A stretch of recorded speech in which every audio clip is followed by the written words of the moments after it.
রাসূলুল্লাহ সাল্লাল্লাহু আলাইহি ওয়াসাল্লাম বলছেন, ফাত্তাকুদ দুনিয়া ওয়াত্তাকুন নিসা, দুনিয়ার ধোঁকা থেকে বেঁচে থাকো এবং নারীর ধোঁকা থেকে বেঁচে থাকো। নারীর ধোঁকা থেকে বেঁচে থাকো। বেপর্দা নারীর হাসি হাসি না, সেটা আগুন। বেপর্দা নারীর রূপ যৌবন, এটা শরীর না, এটা জাহান্নামের টুকরা, আগুনের কুণ্ডুলি। সে মূলত হাসে না, সে আগুন জ্বালা। সে নিজেকেও বরবাদ করে, যুবককেও বরবাদ করে। তো আল্লাহ তাআলা বলে, বান্দা আজকের হিসাব মিলাও, আজকের হিসাব মিলাও, আগামীকাল নাও মিলতে পারে। ওমা তাদরি নাফসুম মাযা তাকসিবু গাদান, কেউ জানে না সে আগামীর মুহূর্তে কি করবে। আল্লাহ বলে কেউ জানে না। অতএব আজ মিলাও, আগামীকাল কিয়ামতের জন্য আজ তুমি কি পাঠিয়েছো। ছেলেরা তোমরাও বুঝতে শেখো, নিজেরে ছোট মনে করো না। 16 বছরের একটা বাচ্চা ছেলে, তুমি ছোট না ভাইয়া। 14 বছর ছোট না, 18 বছর ছোট না, তুমি পূর্ণ যুবক। যেদিন থেকে যার গোসল ফরজ হয়, বীর্যপাত হয়, সেদিন থেকেই সে যুবক। সেদিন থেকে প্রতি সেকেন্ড হিসাব, সেদিন থেকে সেকেন্ড হিসাব, প্রতি বিন্দু হিসাব, প্রতি নিঃশ্বাসের হিসাব দিন। অতএব খামখেয়ালি করে মনে করুন আমি এখনো বাচ্চা মানুষ, আমি তো এখনো চাকরি করি না, আমি তো এখনো বিয়েই করি নাই, আমি তো এখনো একেবারেই অল্প বয়সী। না ভাইয়া, তুমি পূর্ণ বয়সী, তুমি পূর্ণ বয়সী। অতএব তুমি নষ্ট হইও না। কেউ যদি কারো দিকে নজর নাও রাখে, নিজের ভালো, নিজের কল্যাণ, নিজের দিকে নিজেকেই কমপক্ষে নজর রাখতে হয়। আমার বাবা হয়তো আমার খেয়াল করে নাই, ঠিক আছে, হতেও পারে। কারো বাবাও তো মাদকাসক্ত হইতে পারে, কারো বাবাও তো চরিত্রহীন হইতে পারে, কারো মাও তো অসৎ হইতে পারে। কিন্তু তারপরে কি এই জন্য নিজেকে নষ্ট করে দেওয়া, নিজেকে বরবাদ করে দেওয়া? এই জন্য আমি অনুরোধ করিলাম, আমাদের কথা এতটুকুই, প্রত্যেককেই এটা মনে রাখতে হবে।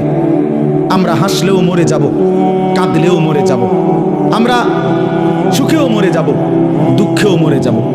রাজপ্রাসাদের ওই অট্টালিকাতে যে থাকে সেও একদিন মরে যাবে, জীর্ণ কুঠিরে যে থাকে সেও একদিন মরে যাবে। অতএব আমাদের যেরকম মৃত্যু হচ্ছে, এই গোটা সৃষ্টি জগতের একদিন মৃত্যু হবে। এটাকেই বলা হয় কিয়ামত। আর এই কিয়ামতের একাধিক নাম আছে কোরআনে। এর মধ্যে একটা নাম হলো আল কারিয়া। এই যে সূরার মধ্যে আল কারিয়াতু মাল কারিয়া, আল্লাহ তাআলা বলেন আল কারিয়া একটি প্রচন্ড ধ্বনি, প্রচন্ড করাঘাত, প্রচন্ড একটি বিকট আওয়াজ, বিকট একটা শব্দ। এইটাকে আল্লাহ তাআলা বলছেন মাল কারিয়া। সেই বিকট শব্দটা কি? ওমা আদরাকা মাল কারিয়া, নবী আপনি জানেন সেই বিকট শব্দটা কি, কেমন হবে? অর্থাৎ এই বিকট শব্দ বলতে আল্লাহ তাআলা কিয়ামতকে বুঝাইছেন। ইসরাফিলের ফু দিলে জমিনের মধ্যে যেটা শুরু হবে। রাস্তায় চলার পথে কত গাড়িয়ে যায়, ট্রাকের চাক্কা যখন ব্রাস্ট হয় তখন কিন্তু বিকট শব্দ হয়। সবাই বোঝে ট্রাকের চাক্কা ব্রাস্ট হইলে আলাদা বোঝা যায় যে কিসের চাক্কা ব্রাস্ট হয়েছে, ট্রাকের। এটার আওয়াজটা একটু কি বেশি আওয়াজ, বেশি আওয়াজ। এই জন্য আল্লাহ তাআলা বলেন, বন্ধু আপনি জানেন সেই বিকট শব্দটা কি?